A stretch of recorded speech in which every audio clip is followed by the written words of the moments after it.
বিশ্বনবী পাগলের মতো একবার হাউজে কাউসারে যাবেন, একবার সিরাতে যাবেন, একবার পুলসিরাতের দিকে, একবার হাউজে কাউসারের দিকে পাগলের মতো দৌড়াতে থাকবেন।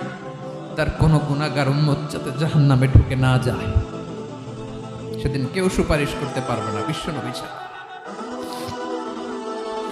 এজন্য ৫ নম্বর আল্লাহ বললেন, মান যাল্লাযী ইয়াশফাউ ইনদাহু ইল্লা বিইযনিহি। কার সাহস আছে, কার এত বড় বুকের পাটা কিয়ামতের কঠিন দিন আল্লাহর সামনে দাঁড়িয়ে সুপারিশ করবে? কারো ক্ষমতা নেই, কারো ক্ষমতা নাই। বিশ্বনবী সেদিন সেজদায় পড়ে উম্মতের জন্য কাঁদবেন, সবাই কাঁদবে, নফসি নফসি, আল্লাহ আমারে বাঁচাও, আল্লাহ আমারে বাঁচাও। বিশ্বনবী বলবেন, উম্মতি উম্মতি। বিশ্বনবী আমার জন্য কাঁদবেন, আপনার জন্য কাঁদবেন।